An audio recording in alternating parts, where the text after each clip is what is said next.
గత 4-5 రోజులుగా దేశవ్యాప్తంగా దుమారం, వివాదం, వాదనలు, ప్రతివాదనలు, ఆరోపణలు, ప్రత్యారోపణలు జరుగుతూ ఉన్నాయి. దానికి Gautam Adani group of companies కేంద్ర బిందువుగా ఈ చర్చలు కొనసాగుతున్నాయి.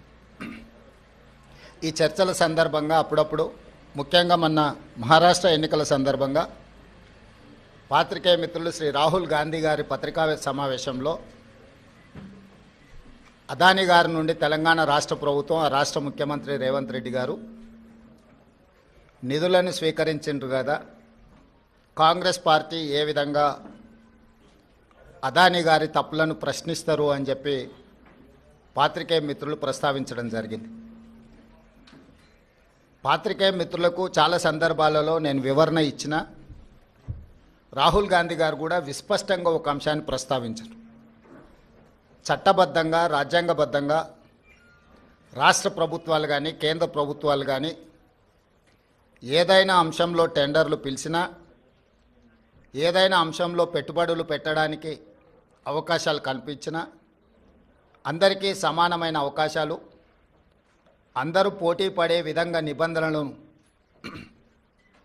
తయారు చేసి నిబంధనల మేరకు టెండర్లను నిర్వహించి అందులో ఎవరు ఆ టెండర్లలో రాణిస్తే వాళ్లకు కాంట్రాక్ట్లు ఇవ్వడం కానీ, లేదా ఏదైనా పనులను కేటాయించడం కానీ, ఏదైనా విషయాలతో అదానీనే కాదు, అంబానీ కావచ్చు, టాటా కావచ్చు, బిర్లా కావచ్చు, ఈ దేశంలో ఉండే ఏ సంస్థలకైనా రాజ్యాంగబద్ధమైన రక్షణ ఉంటుంది, వాళ్ళు పెట్టుబడులు పెట్టడానికి అవకాశం ఉంటుందని రాహుల్ గాంధీ గారు వివరించడం జరిగింది. అయినా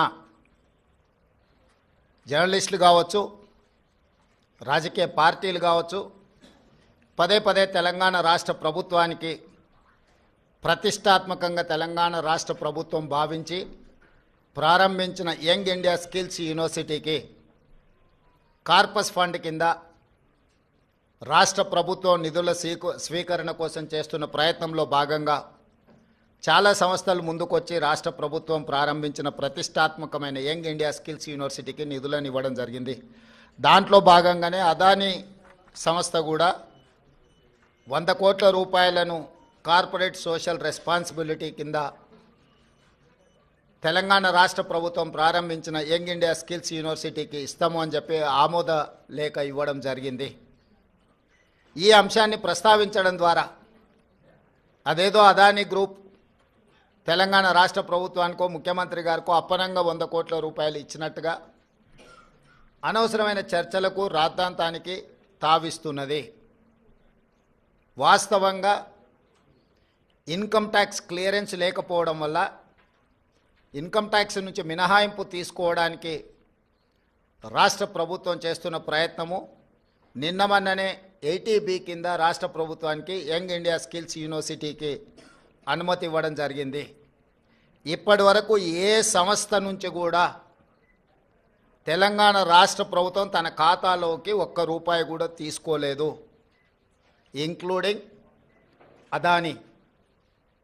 అయితే అనవసరమైన చర్చలలో తెలంగాణ ప్రతిష్ట కానీ, వ్యక్తిగతంగా నా గురించి చర్చ జరగడం, మా మంత్రివర్గ సహచరులకు నాకు ఎలాంటి సుతారము ఇష్టం లేదు. అందుకే స్పష్టంగా నిన్ననే రాష్ట్ర ప్రభుత్వం తరఫున అదానీ గ్రూప్ ఆఫ్ కంపెనీస్కి మా అధికారి జయేష్ రంజన్ ద్వారా లేఖ రాయడం జరిగింది.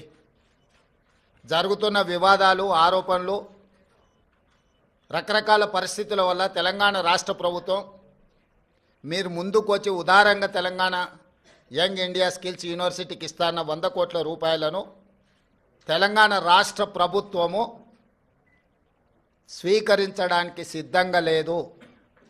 కాబట్టి దయచేసి మీ 100 కోట్ల రూపాయలను యంగ్ ఇండియా స్కిల్స్ యూనివర్సిటీకి బదిలీ చేయొద్దు అని చెప్పి విస్పష్టంగా వారికి లేఖ రాయడం జరిగింది. ఈ పత్రికా సమావేశం ద్వారా పక్క రాష్ట్రాలు, పక్క దేశాలలో అదానీ గ్రూప్ ఆఫ్ కంపెనీస్ మీద జరుగుతున్న వివాదానికి తెలంగాణ రాష్ట్ర ప్రభుత్వానికి ఎలాంటి సంబంధం లేదు. అదేవిధంగా ఒక గొప్ప ఉద్దేశంతో లక్షలాది తెలంగాణ నిరుద్యోగ యువకులకు సాంకేతిక నైపుణ్యాన్ని నేర్పించడం ద్వారా ప్రపంచంతో పోటీ పడాలన్న ఆలోచనతోని యంగ్ ఇండియా స్కిల్స్ యూనివర్సిటీని ప్రారంభించినము.